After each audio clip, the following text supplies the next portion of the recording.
ভালো আছি আর ভালোর তলেই আছি। যেভাবে লেখা আছে আমি সেভাবেই পড়ে শোনাচ্ছি ঘটনাটি। ঘটনা শুরু করার আগে বলে রাখছি, বানান ভুল হলে ক্ষমা সুন্দর দৃষ্টিতে দেখবেন। আর কথা না বাড়িয়ে চলে যাচ্ছি ঘটনায়। নাম মুকসেদ হাসান, বাসা নেত্রকোনা সাতপাই, ময়মনসিংহ বিভাগ।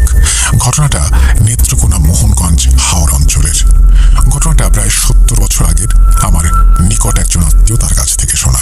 আমি তার ভাষাতেই ঘটনাটি বলছি।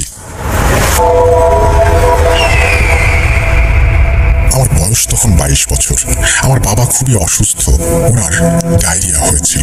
গ্রামের এক কবিরাজকে দেখিয়েছি এবং কবিরাজ বললেন যত তাড়াতাড়ি পারেন হাসপাতালে নিয়ে যান, কারণ তখনকার দিনে গ্রামের দিকে কোনো ভালো ডাক্তার ছিল না, আর শহর 25 কিলোমিটার দূরে।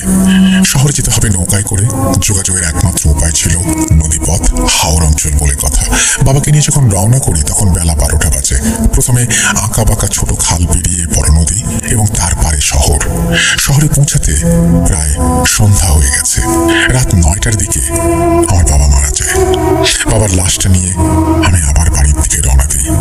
বড় নদীটা যখন পার করে খালের দিকে নৌকা ঢুকাই তখন দেখতে পাই নৌকার চলছে না, কাঁথায় আটকে গেছে। তখন ভাটা চলছে, জোয়ার আসবে রাত 12টার দিকে। তখন অনেক সময় বাকি। আকাশে তেমন জ্যোৎস্নার আলো ছিল না। চারিদিকে জনমানব শূন্য একটি স্থানে এসে নৌকাটার চলছে না।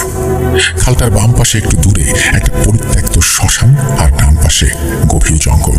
জঙ্গলের পাশেই রয়েছে বিশাল এক বট গাছ, প্রায় দানবের মতো দাঁড়িয়ে। বট গাছের ডালে কিছু বাদুড় ঝুলে আছে।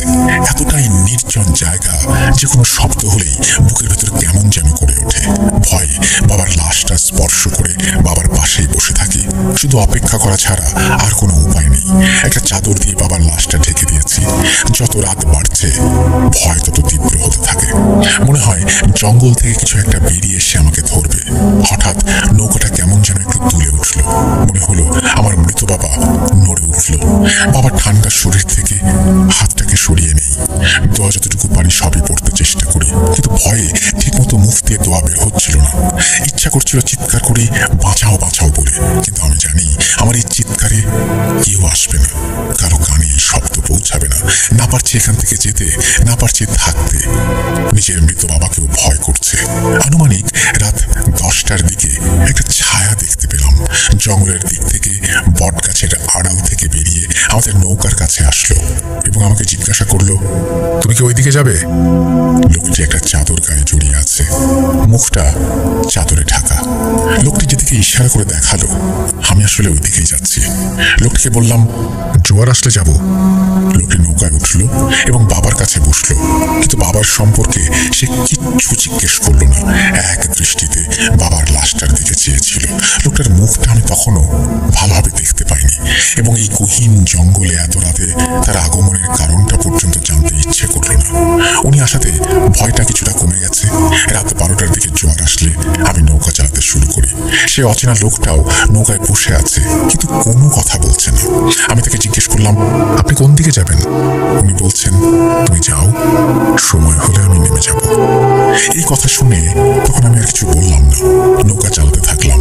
নৌকা যত সামনের দিকে যাচ্ছে ততই একটা গন্ধ নাকে এসে লাগছে। ধীরে ধীরে গন্ধের তীব্রতা বাড়তে থাকে। কিছু কচুরিপানা, কলা গাছ ও মরা একটা গরুর ফুলে থাকা দেহ একসাথে জটলা করে এমন ভাবে নৌকার সাথে আটকে গেছে যে আমি অনেক চেষ্টা করেও নৌকাটাকে কিছুতেই সামনে নিতে পারছি না। বাধ্য হয়ে আমি নৌকা থেকে পানিতে নেমে সেইগুলোকে নৌকার সামনে থেকে একটু দূরে সরিয়ে দিয়ে 2 মিনিট পর নৌকার কাছে আসি। তখন যা দেখলাম, বুকের ভেতর কেমন যেন করে উঠল। দেখি লোকটা বাবার কাছে বসে বাবাকে খাচ্ছে। তখনই আমি কোনো উপায় না দেখে বৈঠা হাতে নিয়ে লোকটার মাথায় আঘাত করি। একবার না, একাধিকবার। লোকটা আমার দিকে যখন ঘুরে তাকায় ঠিক গলার মাঝখানে বৈঠা দিয়ে আমি আবারও আঘাত করি। এতে লোকটা পানিতে পড়ে যায়। আমি জোরে জোরে দোয়া পড়তে থাকি এবং বৈঠা চালাতে থাকি। এভাবে কিছু দূর আসার পর আমি একটা ছায়া দেখতে পাই যার আকার প্রায় 20 ফুট। এটা দেখার পর আমার এমন অবস্থা হচ্ছিল যে না পারছি সামনের দিকে যেতে, না পারছি পেছনে ফিরতে। তখন কোনো উপায় না পেয়ে আমি জিজ্ঞেস করলাম, আপনি কে? কি চান আমার কাছে? তখন সেই বিশাল অবয়বটা আঙুল ইশারা করে বাবার লাশের দিকে দেখালো আর বলতে লাগলো সেই লাশটা তাকে দিয়ে দিতে, না হলে আমিও মরবো। আমি তখন সরাসরি বলে উঠলাম, যতক্ষণ আমি বেঁচে আছি ততক্ষণ বাবার লাশ আমি কাউকে দেব না। এটা বলেই জোরে জোরে আয়াতুল কুরসি পড়তে শুরু করলাম আর সামনের দিকে এগোতে থাকলাম। আল্লাহর অশেষ রহমতে কিছু সময়ের জন্য অবয়বটা অদৃশ্য হয়ে গেল। আমিও তখন আল্লাহর নাম নিয়ে ডানে বামে না তাকিয়ে জোরে জোরে বৈঠা মারতে লাগলাম। এত শীতের মধ্যে আমার শরীরে ঘাম ঝরছে। আল্লাহর রহমতে আমাদের গ্রামের পাশাপাশি চলে আসছি। আর হয়তো বা 1 মিনিট সময় লাগবে বাড়িতে যেতে, কিন্তু তখনও জানা ছিল না সামনে আমার জন্য আরো ভয়ঙ্কর কিছু অপেক্ষা করছে।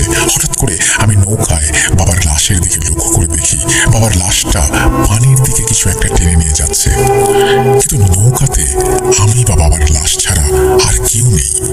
বুঝতে পারছি না কি হচ্ছে। এই দৃশ্য দেখে আমি পানিতে খুব জোরে জোরে বৈঠা দিয়ে আঘাত করতে থাকি এবং চিৎকার করতে থাকি। চাঁদের আলোতে লোকটার রক্ত মাখা লোমশ হাতটা আমি একবারের জন্য দেখেছিলাম। আমার চিৎকার শুনে টর্চ লাইট নিয়ে আমার গ্রামের কয়েকজন মানুষ ছুটে আসেন। ওনারা নদীতে মাছ ধরছিলেন। তারপর ওনাদের সবকিছু খুলে বলি। সবকিছু শুনে তারা বাবার লাশটা দেখে। তখনও বাবার বুকে ছোপ ছোপ রক্তগুলো শুকায়নি। ওনারা সবকিছু বুঝতে পারলেন। সবাই মিলে আমাকে তাদের বাড়িতে নিয়ে আসেন। পরদিন বাবার লাশ কবর দেওয়া হয়। ঘটনাটা এখানে শেষ হলেই পারত, কিন্তু 10 দিন পর আমার সাথে শুরু হয় আর এক ঘটনা। সারাদিন শুধু নদীর দিকে তাকিয়ে থাকি। আমার পাশ দিয়ে কেউ গেলেও তাদের খারাপ ভাষায় গালাগালি করি। এটা দেখার পর মা চাচাদের কাছে গিয়ে সব বলেন। মায়ের কথা শুনে 2 চাচা আমার কাছে আসেন। তখন আমি বড় চাচাকে এমন জোরে আঘাত করি যে চাচা অজ্ঞান হয়ে যান। এটা দেখে মেজো চাচা চিল্লাচিল্লি করে অন্য লোকদের ডেকে নিয়ে আসেন। সেখানে থাকা সবাই মিলে রাত 10টার দিকে আমার ছোট চাচা এবং আরো 2 জন, তারা পাশের গ্রাম থেকে এসেছিল, একজন কবিরাজ নিয়ে আসেন। কবিরাজ আমাকে দেখে বলেন, আল্লাহ, এই ছেলেকে তো জিনে ভর করেছে। এই জিন আমার থেকে অনেক শক্তিশালী। এইটা বলে 2টা তাবিজ দিয়ে দেন এবং হাদিয়া হিসেবে 2000 টাকা নিয়ে যান। কবিরাজ চলে যাওয়ার 20 মিনিট পর তখন আমার হাত পা খাটের সাথে বাঁধা। কবিরাজ যখন আসছিল তখন আমি অজ্ঞান অবস্থায় ছিলাম। আমাকে অজ্ঞান অবস্থায় দেখে কবিরাজ এই কথাগুলো বলে গিয়েছিলেন। যখন আমার জ্ঞান ফিরল তখন আমি দেখলাম আমার হাত পা খাটের সাথে বাঁধা। সামনে দাঁড়িয়ে আছে 2 চাচা এবং আমার মা। তখন আমি মায়ের দিকে তাকিয়ে বলে উঠলাম, কিরে, কবিরাজকে নিয়ে আসছিলি কেন? ছেলেকে বাঁচাতে? এই কথা শুনে আমার চাচারা রীতিমতো ভয় পেয়ে গেল এবং ঘর থেকে বেরিয়ে গেল। আমাদের 2 গ্রাম পরে একজন বড় হুজুর ছিল। 2 চাচা মিলে সেই হুজুরের শরণাপন্ন হলেন। হুজুর সব বিস্তারিত শুনলেন। হুজুর বললেন, ঠিক আছে, আপনারা যান, কাল সকালে আমি আপনাদের বাড়িতে আসবো। চাচারা যখন চলে আসবেন তখন হুজুর বললেন, আপনারা 2টা সরিষার তেলের বোতল, শুকনা মরিচ আর রসুন, মোমবাতি এবং 2টা আগরবাতি সংগ্রহ করে রাখবেন। হুজুরের কথা মতো চাচারা সবকিছু সংগ্রহ করলেন, কিন্তু হুজুরের সমস্যা থাকার কারণে সকালে আসতে পারেননি। ওনার সন্ধ্যা হয়ে যায়। হুজুর এসে আমার ছোট চাচাকে বলেন ঘরের মাঝখানে একটি গোল বৃত্ত আঁকতে এবং জায়নামাজ বিছাতে। হুজুরের কথা মতো সবকিছু করা হয়। আমাকে জায়নামাজে বসানোর পর হুজুর সবাইকে বলেন একটু দূরে গিয়ে দাঁড়াতে। তারপর হুজুর বৃত্তের চারপাশে আগরবাতি জ্বালিয়ে দিলেন এবং মোমবাতি একটি ছোট ইটের মধ্যে রেখে জ্বালিয়ে দিলেন। আমি তখন জায়নামাজে বসে হুজুরকে বলছি, এগুলো কেন করছিস? তুই কি ভেবেছিস এগুলো করলেই সব ঠিক হয়ে যাবে? আমাদের বেশ কিছুক্ষণ তর্ক চলল। হুজুর কিছু মরিচের গুঁড়া একটা বড় বাটিতে নিয়ে তার মধ্যে সরিষার তেল মিলিয়ে কিছু পরিমাণ তেল বোতলে রেখে দিলেন আর রসুনগুলো আমার মায়ের হাতে দিয়ে বললেন এইগুলো শিলপাটা দিয়ে ছেঁচে নিয়ে আসতে। তারপর হুজুর মনে মনে দোয়া পড়লেন, বাটিতে ফু দিলেন। বাটি থেকে তেল আর রসুন আমার কপালে লাগিয়ে তারপর কপাল ধরে রেখে কিছু একটা পড়তে থাকলেন। তখন হুজুরকে আমি অনেক কিছুই বলি। হুজুর তেলের ওপর একটা মরিচ হাতে নিলেন এবং তিনি সেই গন্ধ আমাকে শুকতে বললেন। তখন হুজুর আমাকে বলে উঠলেন, এবার সত্যি সত্যি বল, তুই কিভাবে আসলি, কেন আসলি? তখন আমি বাধ্য হয়ে, অর্থাৎ আমার ভেতরে থাকা জিন বাধ্য হয়ে সবকিছু বলে। আমি আমার ছেলের হত্যার প্রতিশোধ নিতে ধরেছি ওকে। তখন হুজুর বললেন, দেখ, সেদিন কি হয়েছে না হয়েছে সেটা আমি জানি না। এই ছেলে যদি ভুল করেও থাকে তাকে ক্ষমা করে দিতে হবে। তুই চলে যা, নাহলে তোকে আমি বন্দি করব। একটা পর্যায়ে সে চলে যেতে রাজি হয়, তবে দুটো শর্তের বিনিময়ে। তখন হুজুর বললেন, ঠিক আছে বল। তখন জিন বলেন, খালের পাশে 2টা পাঠা আর 2টা খাসি রেখে আসতে হবে। কিন্তু হুজুর বলেন, এরা গরিব মানুষ, এত কিছু কোথা থেকে পাবে? অনেক চাপাচাপির পর তারপরে তারা একটা পাঠাতে রাজি হয়। পরের দিন সন্ধ্যায় আমার চাচারা গিয়ে পাঠাটা বট গাছের নিচে রেখে আসেন। এটাই ছিল ঘটনা। ওই রাতটা ছিল আমার জীবনের সবচেয়ে ভয়ঙ্কর রাত, যে রাতের কথা আমি কোনোদিন ভুলতে পারবো না। জানা নেই যদি আপনাদের জানা থাকে। আমি আজিমপুর সম্পর্কে শুনেছি, আরো বিভিন্ন জায়গা সম্পর্কে শুনেছি, তবে অনেক রহস্যময় ঘটনাই তো এই পৃথিবীতে ঘটে। যদি আপনাদের জানা থাকে অবশ্যই কমেন্ট সেকশনে জানান। যদি ঘটনা ভালো লাগে শেয়ার করুন সবার সাথে। আমরা চলে যাব আমাদের পরবর্তী ঘটনায়।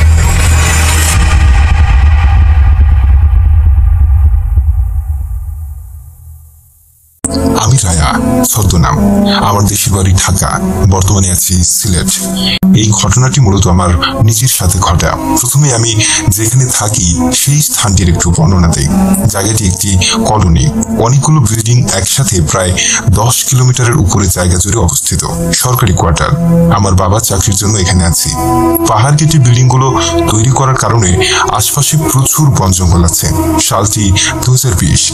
এক বিল্ডিং থেকে অন্য বিল্ডিং এর বড় বাসায় আমরা সেখানে শিফট করব। বাসাটি এর আগে 3 বছর খালি ছিল। এরপরে বাসাটি আমরা পাই। বাসার একটু বর্ণনা দেই। বাসাটিতে ঢুকতেই একটি করিডোর বড়, এরপর সারিবদ্ধ 3টি রুম। রুমগুলোর ডান পাশে বিশাল একটি বারান্দা, যা 3টি রুমের সাথে কানেক্টেড, এবং বাম পাশে ডাইনিং এবং কিচেন। বরাবর সোজা গেলে বড় করিডোর পার হয়ে আরেকটি বড় রুম। আমি থাকতাম 3টি রুমের মাঝের রুমে। 2020 সালের জুন মাসে বাসাটিতে উঠি, তখন কোনো সমস্যা হয়নি। 2020 করোনার সময় ছিল তখন।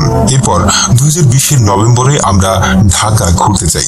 সেবার অনেক প্রাচীন এবং পুরাতন স্থানে ঘুরতে গিয়েছিলাম। এটা কেন বলছি ঘটনার শেষে বুঝবেন। ঢাকা থেকে আসার পর সব ভালোই চলছিল। হঠাৎ 2021 ফেব্রুয়ারি মাসের ঘটনা। আপনারা কম বেশি সবাই জানেন সিলেটে অন্যান্য অঞ্চলের তুলনায় বেশি শীত পড়ে। আমি তখন ক্লাস 10-এ পড়ি। আমার একটা অভ্যাস ছিল রাতে পড়া শেষ করে রাত 2টা থেকে 3টা পর্যন্ত আমার বারান্দায় একটি দোলনা ছিল, সেখানে বসে বসে গান শুনতাম। বাসার সবাই 12টার মধ্যেই ঘুমিয়ে যেত। একদিন রাতে গান শোনা শেষ করে আমার রুমে যাব, কিন্তু রুমে আসার পর মনে পড়লো আমার হেডফোনটি দোতলার উপর রেখে এসেছি। হেডফোন আনতে যাওয়ার পর দেখি দোলনাটি তুলছে। আমি হাত দিয়ে ওটা থামিয়ে রুমে আসার সময় দেখি আবারও তোলা শুরু। কোনো বাতাস নেই, তাও এভাবে তুলছে। আমি একটু ভয় পেয়ে যাই এবং তাড়াতাড়ি রুমে চলে আসি। বলে রাখি আমার রুমে 2টি দরজা, একটি দিয়ে বারান্দায় যায়, আরেকটি দিয়ে করিডোর ও ডাইনিং এর দিকে যায়। এর পরের দিন রাতে শুনতে পাই আমার করিডোর থেকে কেউ ফ্লোরে পানি ঢালার পর শলার ঝাড়ু দিয়ে ঝাড় দিলে যে শব্দ হয় সেরকম শব্দ, অনেক জোরে। আমি ভয়ে করিডোরে না গিয়ে বারান্দা দিয়ে ঘুরে আমার ছোট ভাইয়ের রুমে যাই এবং তাকে সজাগ করে শব্দ শুনতে বলি। সেও শুনতে পায়। সেদিন রাতে কোনো রকমে আমরা ঘুমিয়ে যাই। পরদিন সকালে উঠে আম্মুকে সব খুলে বলি এবং আমরা থাকতাম দোতলায়। 3 তলার আঙ্কেলকে যখন এগুলোর ব্যাপারে জিজ্ঞাসা করি, উনি বলে ওনার ঘর থেকে এরকম সাউন্ড হয় না। পরদিন আম্মু ওই একই সাউন্ড পায় রাতে। সেদিন রাতে হয় আবার আরেক কাহিনী। আমি সবার শেষে রাতে ভাত খেয়ে রান্নাঘরের প্লেট ধুয়ে বাহিরে বেসিনে নিজের হাত ধুতে আসলাম। হাত ধুয়ে রুমে যাওয়ার সময় দেখি রান্নাঘরের কলটি জোরে ছাড়া। আমার সম্পূর্ণ মনে আছে আমি বন্ধ করেছিলাম কল। আবার কলটি বন্ধ করে রুমে আসবো, তখন দেখি আবার চালু হয়ে গেছে। আমি ভয়ে কলটি বন্ধ করে রুমে এসে ঘুমিয়ে যাই। পরদিন আম্মুকে বলার পর আম্মু আমাকে দিয়ে অনেকগুলো কাগজে 3 কুল ও আয়াতুল কুরসি লিখে ঘরের বিভিন্ন জায়গায় লাগিয়ে দিতে বলে। আলহামদুলিল্লাহ, এরপর আর কোনো সমস্যা হয়নি। নতুন সমস্যা শুরু হয় 2022 সালে। সেই সময় আমি একটি ছেলের প্রেমে পড়ে যাই। আমাদের রিলেশনও হয়, কিন্তু কোনো এক কারণে আমাদের রিলেশনের 2 মাসের মাথায় ব্রেকআপ হয়ে যায়। খুব কাঁদতাম, সারা রাত জায়নামাজে বসে কাঁদতাম।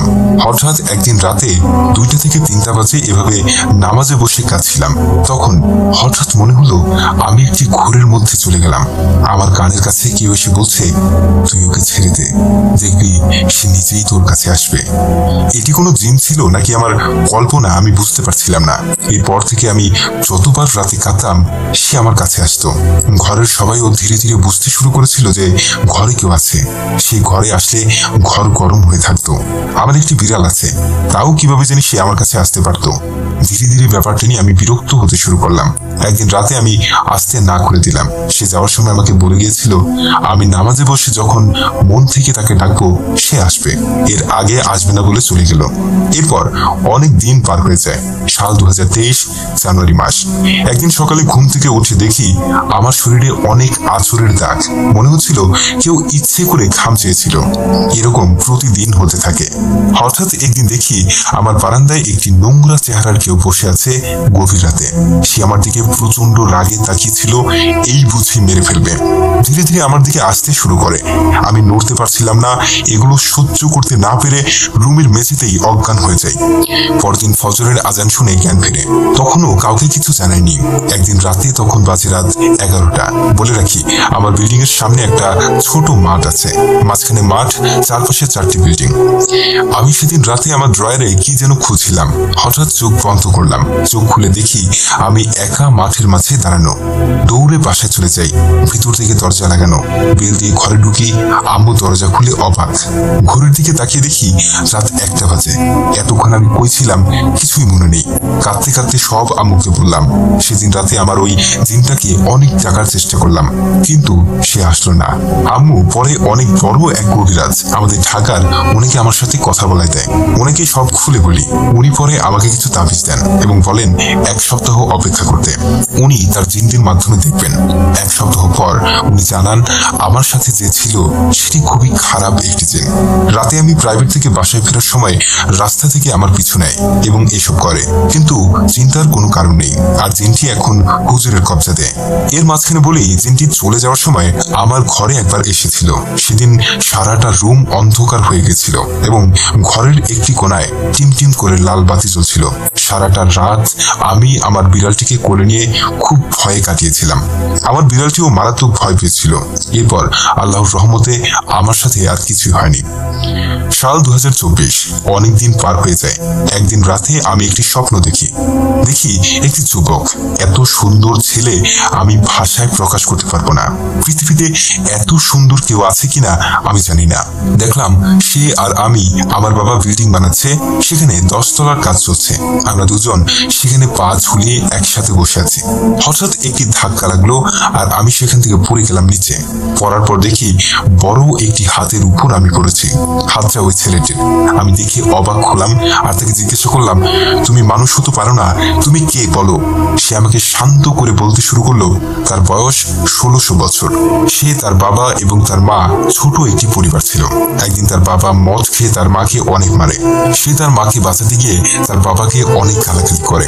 তার বাবা খেপে গিয়ে 4টা বড় পেরেক দিয়ে তার মাথা ঠুকিয়ে দেয় এবং সে মারা যায়। তারপর সে তার মাথার পেরেকের দাগগুলো আমাকে দেখালো। আমি তাকে জিজ্ঞাসা করলাম, তুমি আমার সাথে কেন? সে বলল, আমি যখন ঢাকায় পানামনগর ঘুরতে যাই তখন একা দোতলা একটি ধ্বংস বাড়িতে উঠি। সেখান থেকেই সে আমাকে পায় এবং আমাকে দেখেই তার ভালো লেগে যায়। এরপর থেকে স্বপ্নের মধ্যে আমি তার সাথে থাকতে শুরু করি। আমি ছাড়া আর কেউ তাকে দেখতে পেত না, তাই সবাই আমাকে পাগল মনে করতে শুরু করে। একদিন বাবা আমাকে একটি ঘরে ডেকে নেয়। সেখানে আমার পরিবার, আত্মীয় সবাই ছিল। ঘরটি ছিল থাই ক্লাসের। তারা একটি মানসিক ডাক্তার নিয়ে এসেছিল আমাকে নিয়ে যাওয়ার জন্য। আমি আমার জিন বন্ধুকে বলেছিলাম, তুমি সবার সামনে আসো, না হলে কেউ আমাকে বিশ্বাস করবে না। আর কাঁদছিলাম। সে আসছিল না। যখন তারা আমাকে নিয়ে যাবে তখন ঘরের সব দরজা বন্ধ হয়ে যায় আর এত জোরে আওয়াজ হয় যে সব গ্লাসগুলো ফেটে যায়। আমি দেখলাম আমার জিনটির রাগে এসব করছে আর স্বপ্নটি ভেঙে যায়। পরদিন রাতে তাহাজ্জুদের নামাজ পড়ছিলাম। তখন বাস্তবে ওই জিনটি আমার কানের কাছে এসে বলে, তুই যে স্বপ্নটি দেখেছিলি সেটা ছিলাম এবং স্বপ্নে যেই কথাগুলো বলেছিলি সেগুলো সত্যি। সে আমার কাছে ক্ষমা চাইতে আসে এবং বলে, তুই যখন খারাপ জিনটির খপ্পরে পড়েছিলি আমি এসেছিলাম তোকে বাঁচাতে, কিন্তু সে আমার থেকে অনেক শক্তিশালী ছিল, তাই আমি পারিনি। আমাকে ক্ষমা করে দিস। এবং এটিও জানতে পেরেছি আমার সাথে 2021 সালে যেগুলো হয়েছিল সেগুলো সেই করতো। সে বলতো, আমি তোকে দূর থেকে দেখি এবং তোর ভালো চাই, আর কখনো দরকার হলে ডাক দিস, চলে আসবো। এই বলে সে চলে যায়। আমার ঘটনাটি এই পর্যন্তই। অনেক বড় ঘটনা হয়ে গেল। প্রথমবার লিখছি, ভুল হলে ক্ষমা সুন্দর দৃষ্টিতে দেখবেন। এটি বাস্তব ঘটনা। ভালো লাগলে পড়ে শোনাবেন। আসসালামু আলাইকুম।